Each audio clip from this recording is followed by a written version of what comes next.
pouco nervosa, confesso. Ai,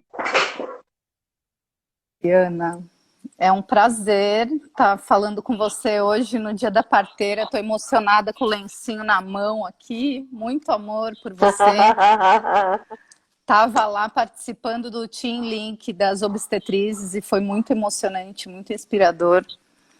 Então, acredito que quem está aqui pelo Coletivo Nascer já te conhece, mas eu preparei uma breve apresentação.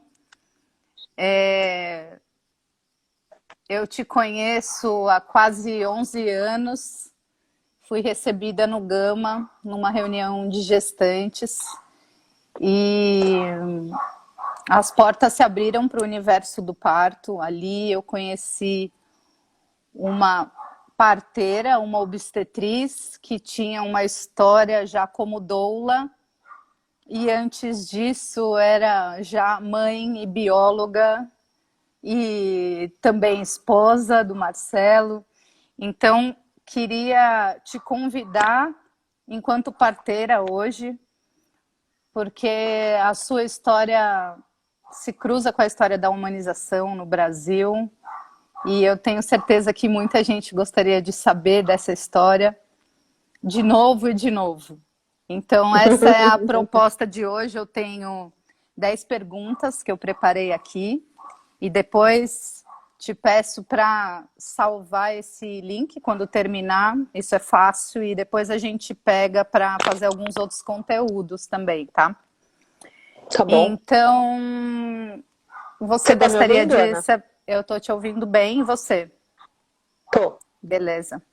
Então, queria saber se você quer se apresentar, falar algo que eu não falei da trajetória, mas sabendo que aquelas perguntas que eu te mandei no WhatsApp vão ser feitas aqui também.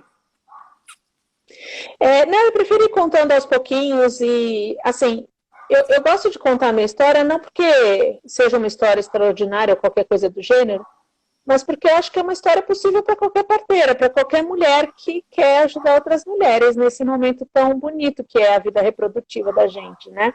Tão rico, tão plural. E então eu queria mostrar, basicamente, contando eventos, né, dessa história, de que as coisas acontecem porque elas têm que acontecer mesmo, e com um pouco de criatividade, que eu acho que é uma coisa que as mulheres têm naturalmente mesmo, né? A nossa vida é criativa do momento que a gente nasce e ocupa esse planeta que hoje está ocupado pelo patriarcado. A gente rebola um bocadinho, né, para chegar num lugar. Então, não acho que é tão difícil a gente puxar o nosso lado criativo, porque isso é o que a gente faz desde a hora que a gente nasce nesse planetinha. Então, pode ir para as perguntas que eu tô pronta, tô quente. Tá tô ótimo, aquecida. Eu também tô aquecida. É uma história extraordinária, sim. A primeira pergunta vai aparecer espelhada, talvez. Como surgiu seu interesse por parto? Como é que foi que você abriu os olhos para essa questão? Você teve a primeira filha por cesárea? Foi. Eu acho que essa é uma história que acontece com muitas mulheres que trabalham hoje com assistência ao parto. Muitas que eu conheço começaram a sua trajetória na sua própria busca, ou nas suas próprias histórias traumáticas, ou quando elas perceberam que a assistência à grávida, à gestação e ao parto no Brasil, ela é só mais uma faceta da falta de cuidado com as mulheres, né? com o local de pouco prestígio que nós ocupamos na sociedade.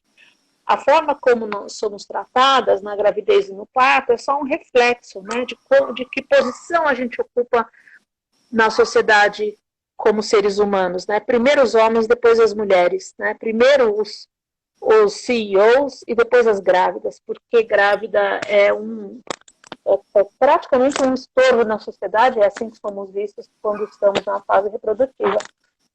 E isso eu constatei na pele. Tantas mulheres que eu conheço constataram isso na pele quando elas engravidaram ou quando elas pariram de uma forma absurda. Então foi assim comigo também. Eu tive minha filha por uma cesariana que eu não queria, porque o médico inventou uma desculpa na hora.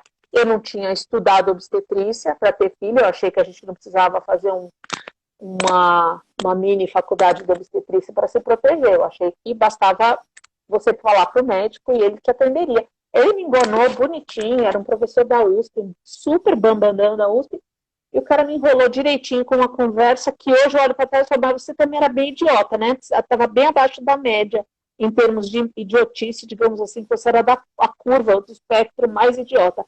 Porque o cara falou assim, então, meu bem, olha, você chegou aqui na matéria, cheguei fora de trabalho de parto, né, em pródromos, talvez. O seu colo está grosso, muito grosso e sem dilatação. Você tem 1 centímetro de dilatação, então o seu trabalho de parto pode ser um trabalho de parto muito sacrificado para o seu bebê e que pode causar sofrimento para ela. Então, na minha opinião, a gente deveria fazer uma cesariana. E a trouxa que entrou nessa direitinho, assim como a gente entra em tantas falas incapacitantes da gente, né? Que a gente é muito baixa, muito alta, muito gorda, muito magra, muito velha, muito nova. Muito nova nunca é, né? Mas muito velha bastante. Seu cachorro está muito nervoso. Eu devo estar falando uma coisa que está impactando ele. E é do vizinho, viu? Mas acho que o microfone ele tá alto. Vou abaixar um pouquinho. Então, quem sabe. Então, essa é só mais uma fala, né? E que cai num contexto de autoestima feminina muito baixo, né? Porque encaixa com tudo aquilo que a gente ouve a vida inteira de que a gente sempre é inadequada. Esse corpo defectivo já vem lá de trás. Esse corpo vem lá de trás da primeira revista que a gente olha, da primeira capa e que acompanha a gente a vida inteira. E na novela, e na TV, e nos desfiles, como somos, né, inadequadas.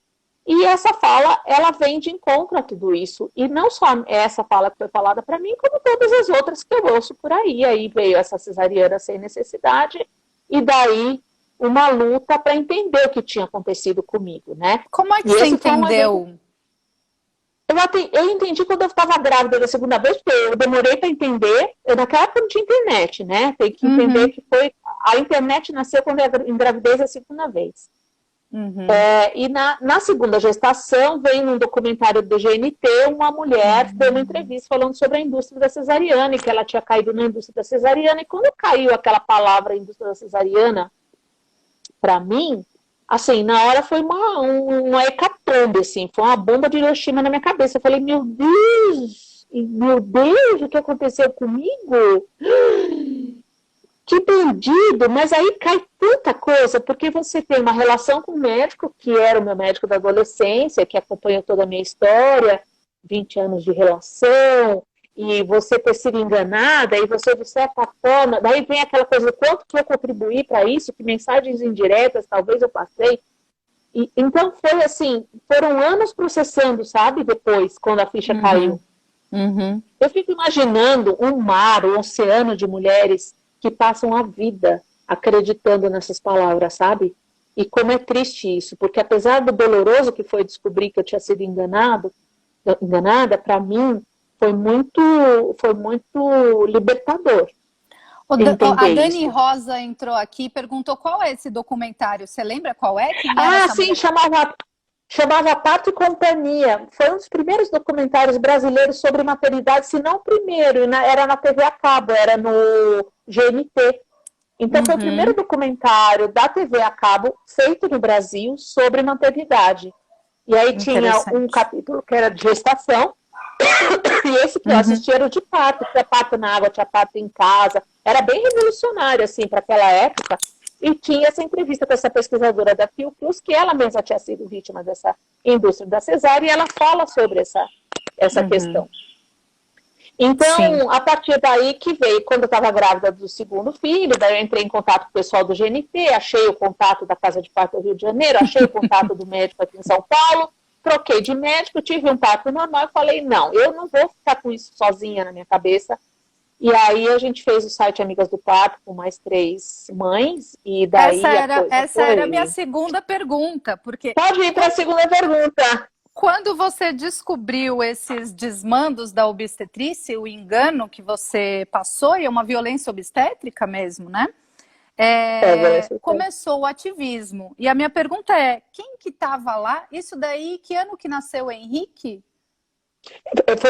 Foi quando nasceu o Henrique, né? A Júlia já tinha nascido, tinha 2 anos, e o Henrique nasceu quando ela tinha 2 anos e 4 meses. E aí tinha nascido a internet e tinham nascido as listas de discussão. que é uma coisa Quem que a eram as maioria das pessoas aqui pessoas? nem sabe. Quem eram as suas as parceiras ali que discutiam isso no começo dos anos Olha, 2000? era um grupo, tinha alguns grupos que eram importantes, que era o parto natural, parto materna e tal, mas assim, eu diria para você que a minha educação obstétrica teórica, quem me deu foi o Ricardo Jones. Então, eu fiz uma graduação de obstetrícia analista pelo Ricardo Jones, que era parto nosso. Ele fazia aqueles tijolos de 3 laudas, explicando por que parto em casa era seguro. Eu até então achava que parto em casa era perigoso. Então, foi através do Ricardo Jones que eu entendi o que era uma emergência obstétrica, por que a emergência obstétrica é tão rara, por que nós contribuímos para fazer a emergência obstétrica como profissionais, por que ela acontece em função da atuação do profissional. Então, eu aprendi demais com o Ricardo, que era quem mais tinha paciência de escrever e explicar essas coisas, mas aprendi com um monte de gente que naquela época tinha tempo, né? A Simone Diniz escrevia bastante também, aprendi muito com ela sobre saúde coletiva, sobre feminismo, e as mães que iam entrando. Então, eu aprendi demais, mas eu sou muito grata ao Ricardo Jones pelo tempo que ele dispunha de escrever essas laudas maravilhosas que acabaram virando os livros dele depois, né? Que são livros que abrem a cabeça do profissional. Memórias do Homem de Vidro, Memórias do Homem de Vidro, Orelhas, e Entre Orelhas, isso. E Memórias do Homem de Vidro é um livro que abre a cabeça das pessoas, né? Porque mostra onde vai o pensamento tecnocrata, típico, e que as pessoas não fazem isso por sacanagem, mas porque toda a sociedade é assim, toda a educação é assim, e a pessoa sai de lá transformada naquilo que é hoje um médico obstetra típico, enfim. Estudou muito, mas estudou numa cartilha errada, numa cartilha intervencionista, hospitalocêntrica.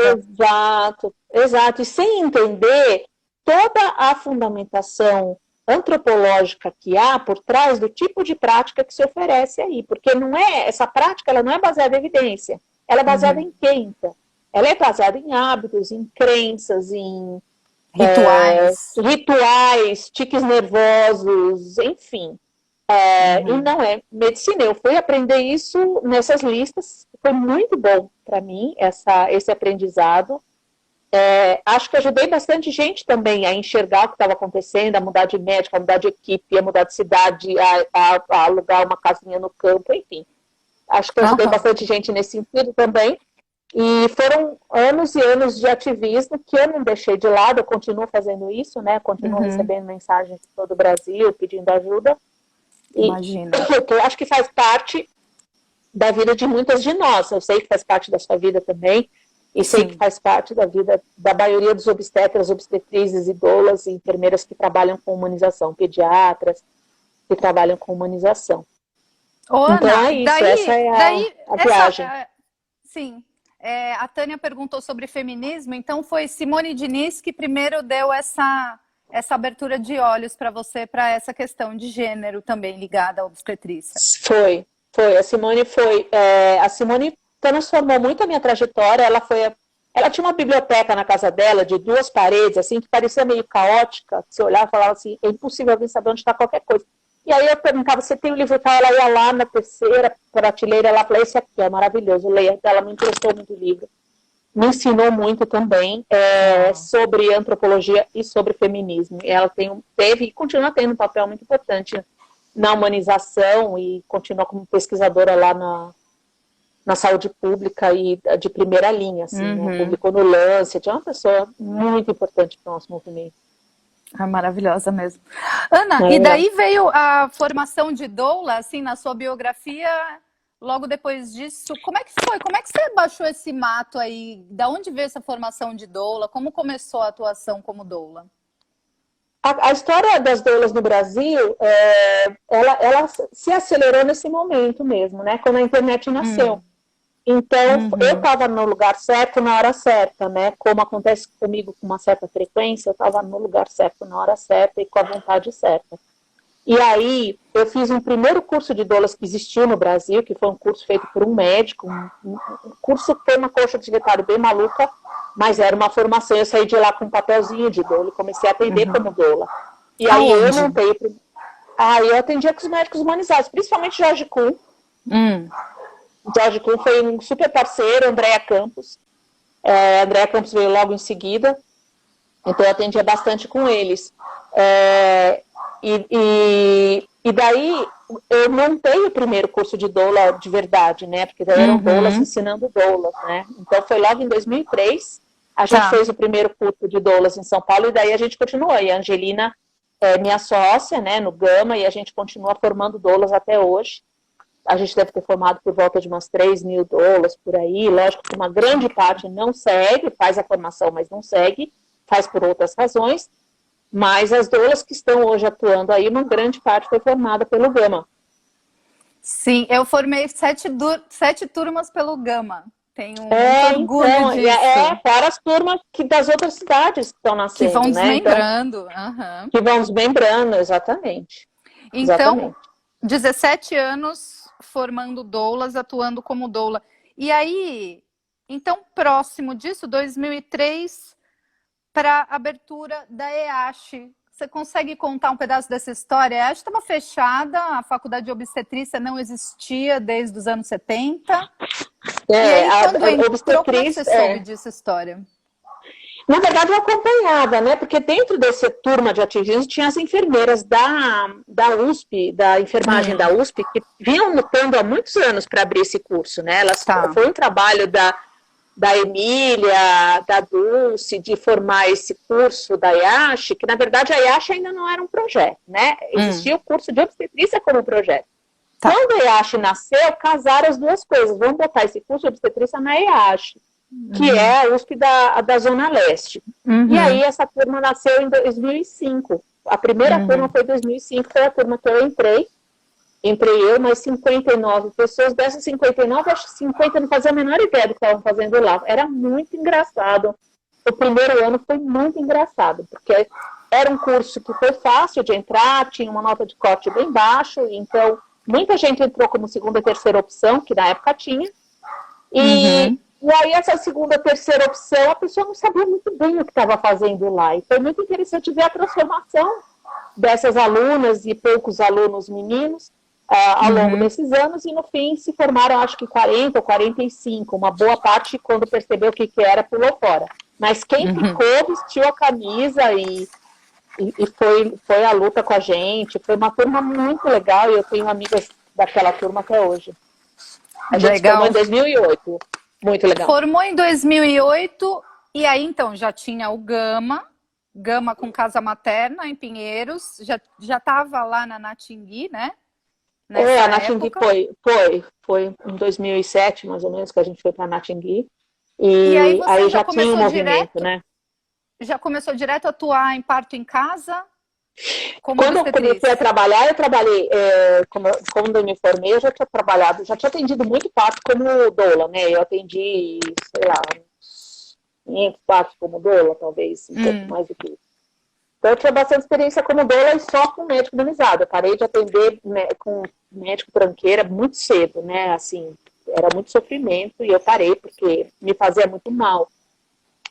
Fazia mal fisicamente, né? Me adoecia atender ver parto violento e participar de parto violento me deixava muito doente. Então, eu só trabalhei basicamente com médico da linha de humanização e foi muito bom para mim isso, porque o Jorge Kuhn, por exemplo, é um cara que nasceu para dar aula, então ele está atendendo parto e está ensinando. Então, o tempo que a gente estava conversando, ele estava explicando alguma coisa, ensinando alguma coisa, contando algum caso, do ponto de vista técnico, científico e tal. Então, papejar com ele era e ainda é, assim, uma delícia. Além de que ele dava muito espaço para eu trabalhar à vontade, então depois que eu me formei, trabalhar com ele era uma coisa muito boa. Então a gente trabalhou juntos, eu atendia parto hospitalar e atendia parto domiciliar como parteira, atendia dos dois lados, né? Depois eu parei de atender parto hospitalar e fiquei só como parto domiciliar. E aí no ano passado eu parei de atender partos. Eu fiquei só... A gente chega lá, calma aí. Tem uma pergunta, porque nesse meio do caminho, em 2010, foi meu parto e você foi minha parteira. Sim. E a Cris Balzano foi minha doula, já estava se formando em obstetrícia também. Então eu via esse caminho de doula para parteira. como parteira, quantos partos você atendeu e qual que é a dificuldade de cada papel que você enxerga? Eu atendi por volta de 500 partos em casa como parteira e um tanto hospitalar que eu não contabilizei. Eu contabilizei os em casa porque tem os dados todos tabulados, né? Então eu tenho essa número redondo aí de 500, na verdade deu uns 500 e pouco. E assim, o que acontece quando a gente passa de doula para parteira? A gente ganha mais autonomia para decisões, né? Mas isso traz um ônus muito grande também. Tem o bônus, a gente ganha mais como parteira do que ganha como doula, mas tem um ônus que é bem grande, que é o peso da responsabilidade. Que até li isso uma vez na história de uma parteira e eu concordei muito com ela, que ela fala o seguinte, você ser parteira é você se responsabilizar por cada resposta que você dá, para cada situação, para cada vez que uma gestante te chama, te liga, te escreve com alguma questão. E também durante todo o trabalho de parto e de todas as decisões que você vai tomando, da hora que você chega até a hora que você, sei lá, até os 30 dias depois do parto, né? Então, é uma responsabilidade que você só percebe a hora que você tem ela. Quando a gente não tem ainda essa responsabilidade, a gente só consegue olhar para o bônus, né? Porque eu falava, eu quero ser parteira, eu faço tudo, eu acompanho essa mulher 24 horas. Na hora de nascer, vem alguém e pega esse neném, eu quero pegar também. Pô, você já tinha pegado alguns acidentalmente antes de se formar? Eu peguei 4 bebês, eu peguei uns 4 bebês antes de me formar, talvez um pouco mais do que isso, que tipo, tava nascendo no carro, alguma coisa assim, né? Sempre com alguém já a caminho e nascia e o médico, a parteira estava chegando. E era muito bom, só que existe uma enorme diferença de você pegar acidentalmente e você ser parteira, porque essa coisa da responsabilidade, ela muda uma chave dentro da cabeça da gente que muda a vida toda da gente.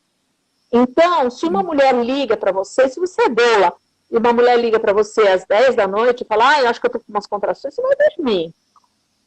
Se você é parteira, você começa a pensar assim, eu preciso lembrar direito, ela está com 38 semanas, eu preciso dar uma olhadinha, ter certeza da idade gestacional.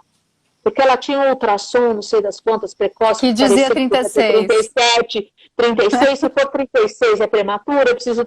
Olha, assim, não acaba mais, você não tem mais sossego na cabeça depois de que você tem a responsabilidade técnica e legal sobre o que vai acontecer com aquela dupla. Então, é uma mudança que pesa, e eu te digo que uma boa parte desses cabelos brancos aqui vieram justamente... cabelo, diva. Muito obrigada, muito grata. Adorei. É mais do que ativismo, é preguiça de pintar mesmo, então eu sou ativista por preguiça. Te cai muito bem. Então, obrigada. Essa coisa da responsabilidade, eu te digo, Ana, que é a principal mudança e que não tem mais volta, entendeu? Eu fico sonhando com o dia que eu vou poder ser doula de novo. Rasgar o meu diploma, rasgar minha carteirinha, entregar de volta lá no Corém, falar, ai, amigas, adorei, amei esse Corém, tô devolvendo com muito orgulho e agora eu sou doula de novo. Quero só fazer massagem agora e... Só eu quero fazer massagem, acompanhar a mulher, segurar na mão e ligar para alguém, na hora, ligar para um universitário e falar, venham que vai nascer. Porque, putz grila, como é pesado isso. É legal, tem bênçãos maravilhosas, mas é uma coisa que a gente tem que enxergar como um peso a mais para lidar e que você tem que ter estofo para lidar com isso. Então você lidou por 11 anos, né? De 2008 até 19. Sim, 11 anos como parteira. Ana, nossa, eu tô encantada e assim, agora como estudante de enfermagem, né? Já enxergando o que virá lá na frente, né? Essa responsabilidade que eu acho que não há preparo para isso. Tem que sentir mesmo, né? Eu tenho a sexta pergunta aqui. O que você não aprendeu no Brasil, mas que você foi aprender em cursos e congressos lá fora? Tanta coisa, sabe? O nosso modelo de obstetriz Você consegue fechar o seu microfone um pouquinho? Não, já deu, já parou. Não, ele vai latir, porque agora o cara tá chegando e ele late ele tá animado, tá bom. Não, mas acho que dá para ouvir sim. Tá. O nosso modelo de obstetrícia no Brasil ainda é um modelo de muito pouca autonomia, né? A nossa legislação de enfermagem obstétrica e de obstetriz é de pouca autonomia. A gente é muito enxergada na sociedade, principalmente pelos médicos. Só um minutinho, por favor. Marcelo, você pode falar com a Júlia, por favor? Ela está com alguma questão no carro. Você liga para ela, por favor? A gente não tem autonomia, né? Então, por exemplo, a obstetriz no Brasil é uma das poucas obstetrizes do mundo que não pode pedir um exame. Eu não posso receitar, em tese, eu não posso receitar um sulfato ferroso. Zero autonomia, sabe? Pedir um exame, não poder ler um exame, interpretar um exame. É lógico que a gente faz, eu tenho todas as parceiras, a gente acaba tendo parceiras que fazem a parceria com a gente e tal, mas isso é ridículo. Em qualquer lugar do mundo, a assistência ao parto pela obstetriz para o baixo risco é completa. Ela faz todos os pedidos de ultrassom, ela faz todos os pedidos de exame, ela só vai precisar de um médico se ela tiver uma mudança dessa mulher do quadro de baixo risco para um quadro de médio alto risco. Uhum. Se não, a gente não tem, aqui no Brasil, se eu não tiver uma parceira médica, eu perco totalmente a autonomia, eu sou quase uma doula com poderes de pegar bebê.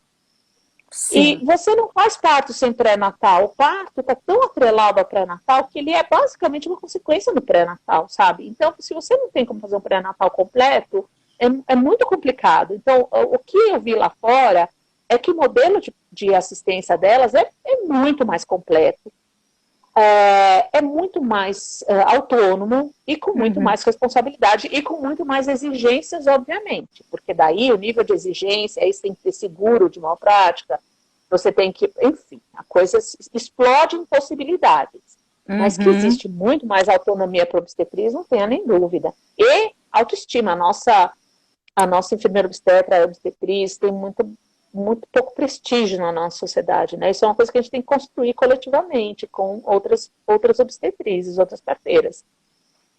Então, a parte técnica tem coisas lá fora muito legais que a gente não conhece aqui, de posicionamento fetal, que a gente não conhece aqui, que a gente tem trazido no CIAPARTO, mas antes da gente trazer isso para cá, não tinha acesso a esse tipo de informação e continua não tendo na formação. Mas eu acho que lá fora também a formação ainda é mais técnica e essas outras coisas vão entrando depois na prática, no dia a dia.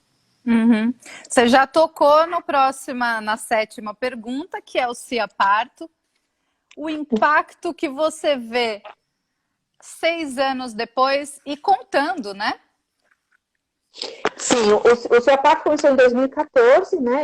E também, mais uma vez, né? Você está no lugar certo na hora certa, né? E ter as parceiras certas também, né? Porque você ter parceria com gente que resolve as coisas ajuda muito. Então, 2014, a única coisa que eu sabia era que eu queria trazer algumas dessas pessoas lá de fora para cá para falar para gente, que não tem como ir para lá, para fora, ficar ouvindo essas pessoas.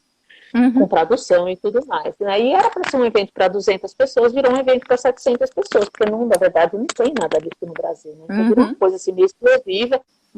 No ano seguinte foi para 900, no ano seguinte foram 1.300. 1.400. A coisa cresceu, no 1.400, a coisa cresceu e virou hoje uma referência em obstetrícia, em divulgação de obstetrícia baseada em evidências. É uma coisa que eu me orgulho muito. Fico um pouco triste aí com essa pandemia e com o cancelamento que a gente teve que fazer e essas mudanças que incomodam todo mundo, porque, na verdade, é o lugar daqueles dias do ano que a gente recarrega as nossas baterias e ouve outras pessoas falando daquilo que a gente acredita, e isso é muito importante para a gente suportar mais um ano de peia, né? Apesar das mudanças que estão acontecendo, falta muita coisa ainda. Então, o que a gente tem esse ano, neste exato momento, foi o CIAPARTO de setembro, que por enquanto está em pé, a gente está esperando ver aí a tendência da pandemia, e tem o de Fortaleza, que está marcado para novembro, que a gente agora faz 2 por ano, né? Um no Nordeste, em algumas cidades do Nordeste, e um em São Paulo. Então, o CIAPAT é um lugar muito gostoso, porque congrega médicos, enfermeiras, doulas, psicólogas, agora a gente está fazendo os mini, né, internos, fisioterapeuta, psicóloga, tá? Então está ficando um desafio muito interessante, gostoso de fazer. Tem seus outros desafios, outras responsabilidades, mas é uma coisa muito gostosa de fazer. Gosto E muito. o que eu vejo é que daquele encontro, com o passar dos anos, virou uma referência, um diploma que se tem de participação, quase que atesta a sua intenção, como se você mudasse de crachá quando você volta para a instituição. Eu fui para o CIAPARTO, então eu sou um agente de mudança. Então, esse foi fantástico de ver, né? Principalmente com as enfermeiras, que é quem está lá na ponta fazendo o atendimento mudar. Mas aos poucos foi aumentando o número de médicos e médicas participantes, né? Isso foi bonito. Primeiro ano tinha o quê? 20, 40? E depois foi aumentando. A fatia vai aumentando, a fatia de médicos vai aumentando. Mas é legal, porque assim, a enfermeira é muito massacrada, né, pela instituição. É quem mais toma porrada na cabeça dentro da instituição é a enfermagem. E quando elas vão para o CIAPAT, elas percebem que existe uma outra verdade, que existe uma outra realidade, que existe uma outra visão. E elas voltam muito empoderadas para fazer as mudanças institucionais. E a maioria das mudanças institucionais acontecem nas mãos da enfermagem. Não é na mão de médico. O médico dificilmente encabeça mudanças que vão mexer.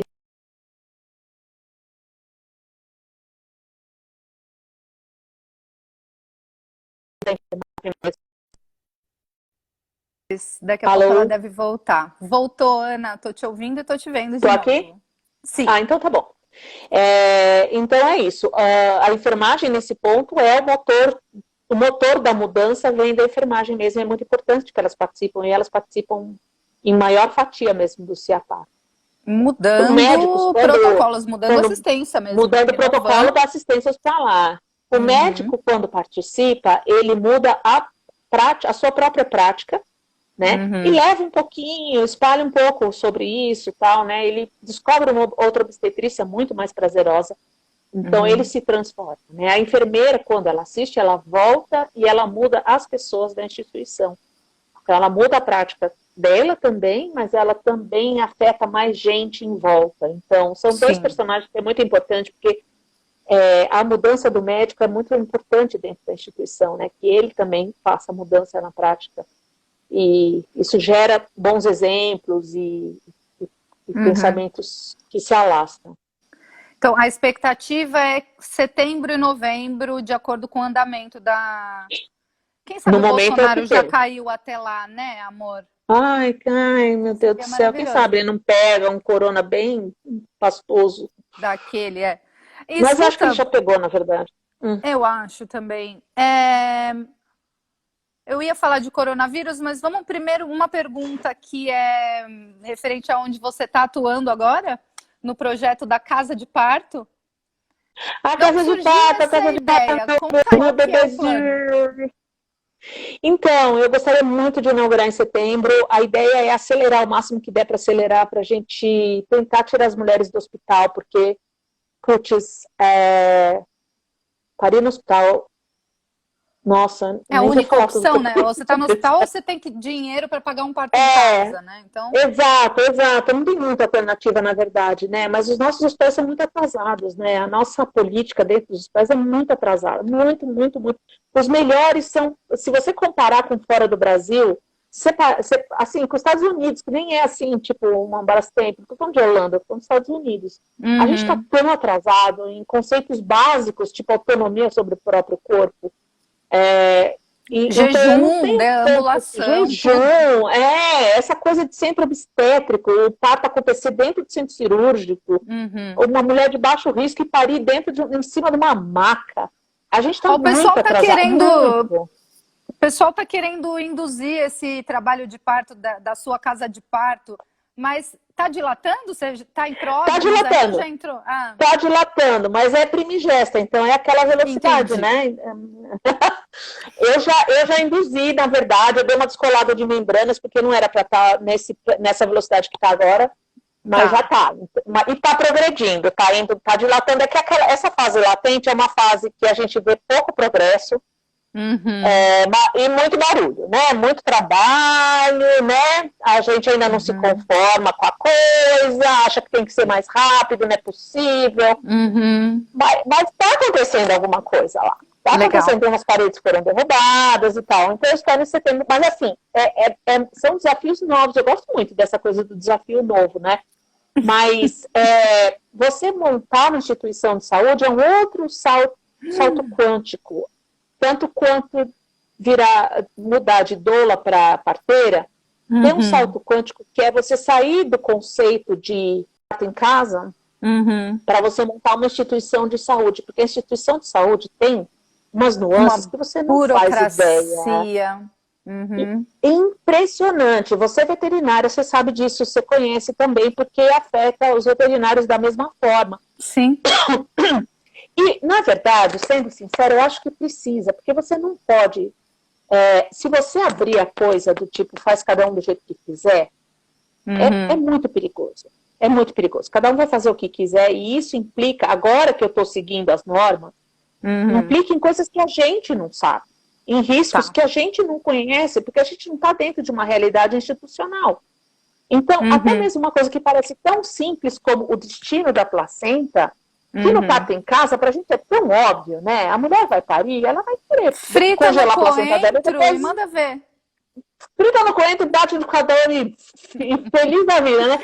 Nossa, o destino da placenta tem que ter o protocolo, tem que ser quem vai retirar, aonde lixo você vai guardar, né? Enquanto o lixo hospitalar não vem retirar, que tipo de cuidado você precisa ter.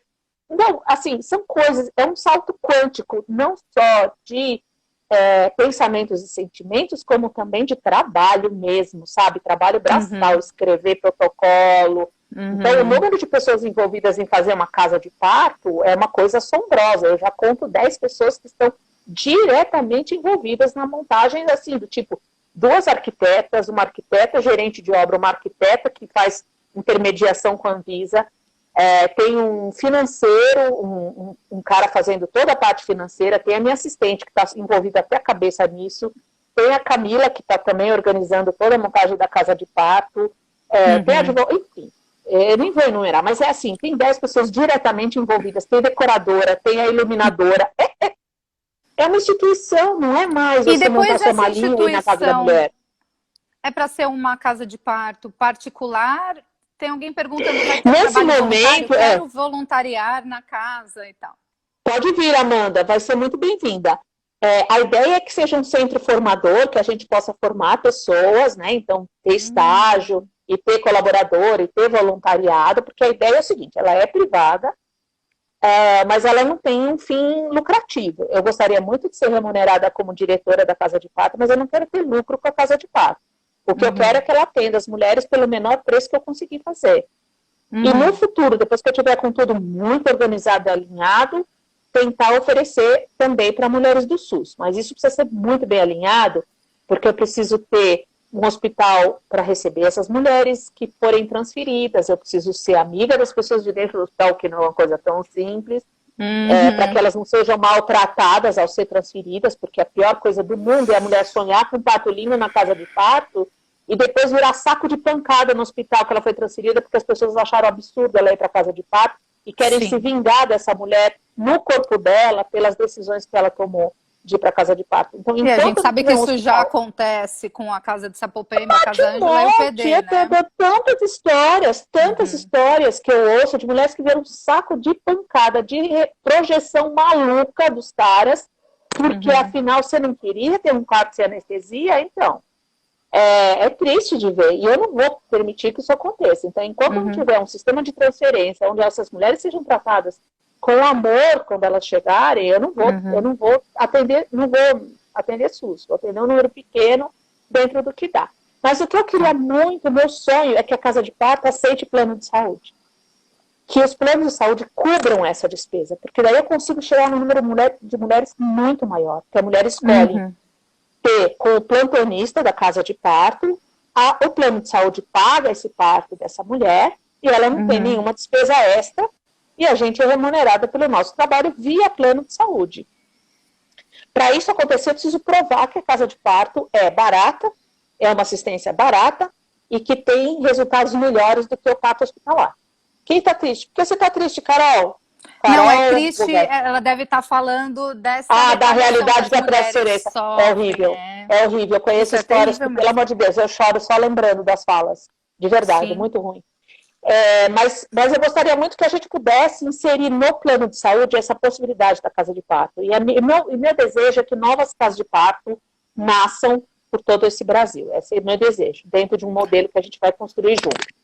Olhando para a sua biografia, Ana Cris, você vai abrindo mato e fazendo, a gente vai replicando também. Então, esse desejo também ressoa em mim, muitas outras, quem sabe, né? Essa primeira briga de mato que tem, assim, que, na verdade, quem abriu o primeiro mato foi lá em Brasília, as meninas, a Yara e a Ana, da Reúna, né? A Renata. Elas da Casa de Parto. Não são tão ligadas na Reúna, elas da Casa de Parto da Luz de Candeeiro. Elas que abriram essa picada da Casa de Parto como instituição mesmo, né? De Casa de Parto particular. Mas fazer aqui em São Paulo, de qualquer modo, é abrir a picada aqui em São Paulo. E assim, isso é uma coisa que tem gente que tem essa coisa esse talento para fazer essa coisa de abrir a picada. E eu acho que ela realmente demanda um tipo de energia e investimento que realmente não é para qualquer um, porque precisa muita gente envolvida, precisa ter uma rede de apoio muito grande para dar conta disso. Mas a replicação é menos complexa. Ainda precisa de empreendedoras para replicar os modelos, né? Mas como o Coletivo Nascer foi assim, eu espero que com a Casa de Parto seja assim também. Legal. Tem mais duas perguntas, acho que a gente tem aí mais 15 minutos, meu gato passando ali. Tá. Oi, gato. Uma pergunta que eu anotei aqui, coronavírus e obstetrícia, você está notando alguns absurdos acontecendo por conta da pandemia? Que você tem a dizer? Nossa, assim, eu já tenho questões, assim, sabe? Eu já tenho questões de opinião que não batem com muita gente, e eu prefiro pegar leve nessa coisa, porque eu sei que tem muita gente sofrendo muito com isso, e eu não quero parecer que eu estou desrespeitando essas pessoas, sabe? Mas eu tenho visto coisas que chegam ao extremo do tipo, a mulher não poder ter sequer um acompanhante no parto, do tipo, nós estamos retrocedendo 15 anos. Nem acompanhante, nem o pai do bebê pode estar junto. Tipo, querida, você deixe para lá, aqui você se despede da sociedade, você vai entrar e só Deus sabe como você vai sair, porque você não pode ter seu acompanhante. Eu acho isso... Eu não vou falar o que eu acho. Mas eu tenho visto coisas muito tristes, sim, acontecendo. E eu acho que a gente precisa ter uma medida.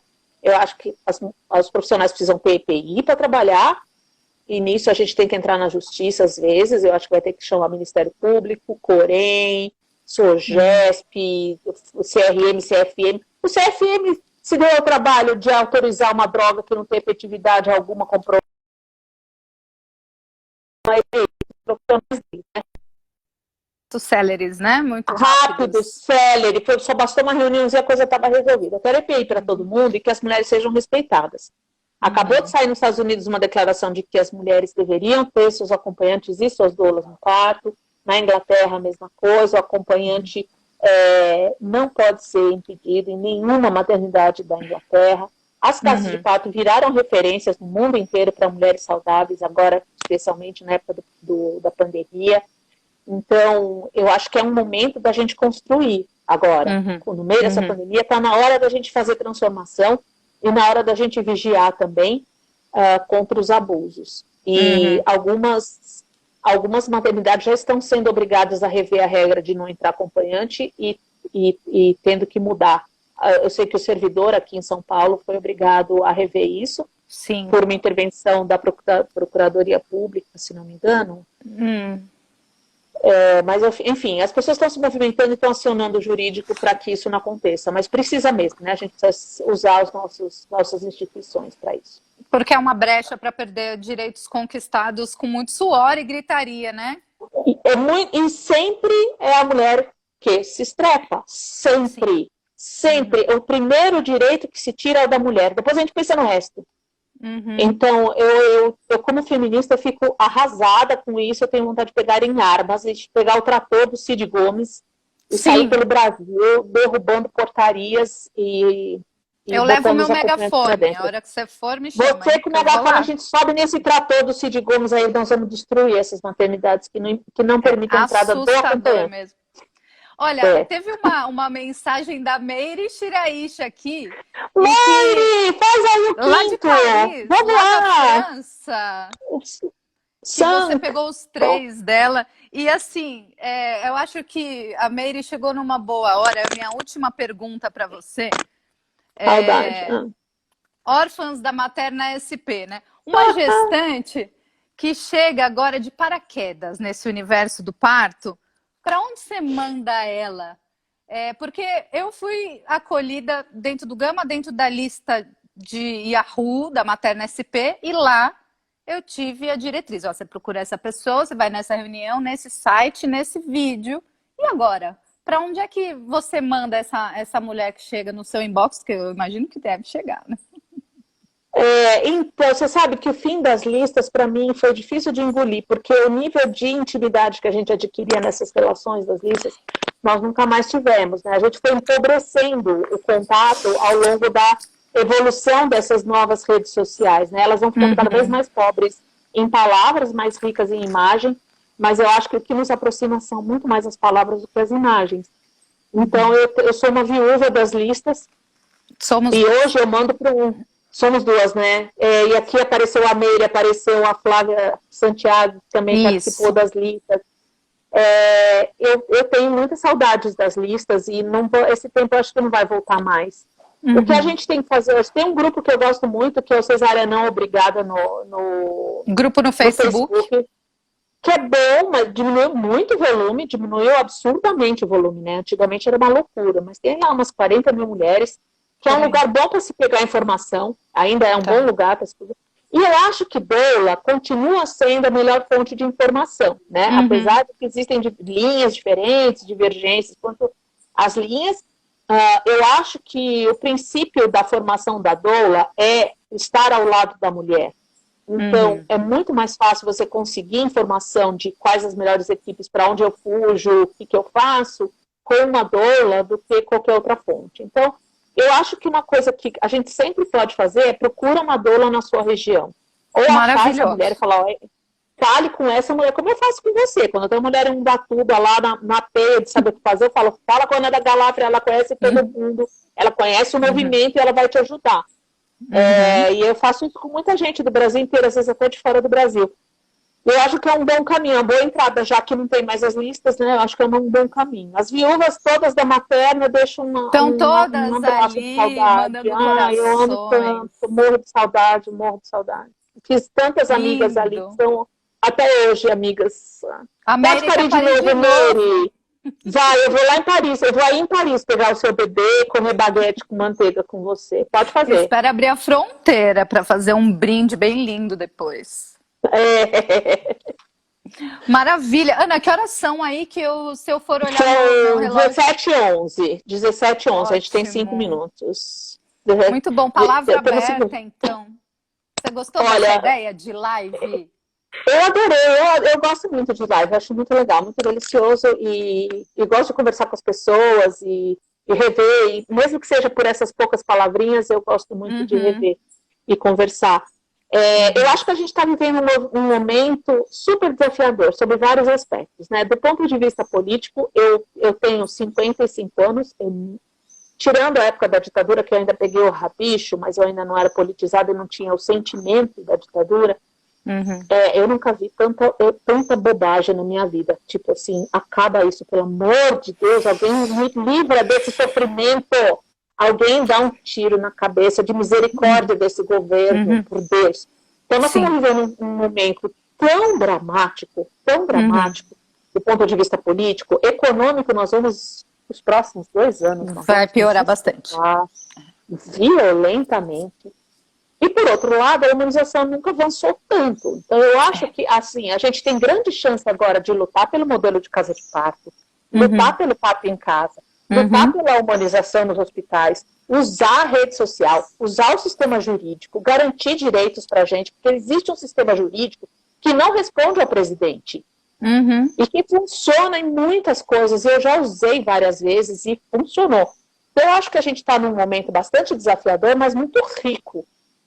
De muitas, infinitas possibilidades e que a gente tem que usar a nosso favor. O movimento tem que continuar unido, a gente tem que continuar lutando pelos nossos direitos, pelos direitos das mulheres. Uhum. Ana, teve uma última pergunta aqui. O último parto que você atendeu como parteira, você sabia que seria o último? Como é que foi estar na cena do parto ali? Eu acho que foi da Bila, se não me engano, foi um parto Que especial. extremamente importante na minha vida. Se eu falar, eu choro. Mas eu já vinha diminuindo, né? Então não foi uma coisa assim, um choque. Tá. Porque eu já vinha, tipo, assim, eu estava atendendo tipo 2 por mês, depois 1 por mês, depois 1 por trimestre. Então não foi uma coisa chocante para mim. Para mim foi um alívio muito grande poder, sabe, dormir a noite inteira e saber que eu não ia ser acordada e estar por trás de outras coisas maiores que podem fincar mais raízes mais profundas e afetar mais gente ao mesmo tempo. Com as minhas... Foi um caminho natural, como tem sido desde que eu virei mãe. Desde que eu virei mãe, os meus caminhos têm sido bastante naturais e orgânicos. Maravilhosa, Ana. Trajetória é extraordinária. Se você não lembrava disso, lembre agora. Tem uma AB Semijoia. Escreve para mim em inbox que eu te ajudo aí. E vamos nos abraçar muito, Ana, para a gente poder terminar essa conversa. Foi maravilhoso. Eu tô assim, renovada. Foi maravilhoso. Eu adoro conversar com você, adoro. É sempre muito rico, muito gostoso. Muito. Nossas conversas sempre rendem bem, a gente pensa muito parecido. É muito gostoso. Continuemos juntas nas nossas trajetórias. Eu amei também. Uma Obrigada. Honra imensa, querida. Obrigada. Quando encerrar, vou deixar online, tá? Salvo. Isso. E aí eu vou puxar, eu vou dar um jeito de puxar aí depois para levar para o YouTube e levar para outros lugares, tá bom? Obrigada pela oportunidade. Obrigada. Pessoal que esteve junto aí, obrigada pela companhia, viu? Taninha, linda, Dani Rosa, um monte de gente legal, minha irmã. Um beijo, querida. Valeu. Beijo para todo mundo. Tchau, gente. Até a próxima. Tchau, tchau. Feliz dia da parteira. Obrigada, querida.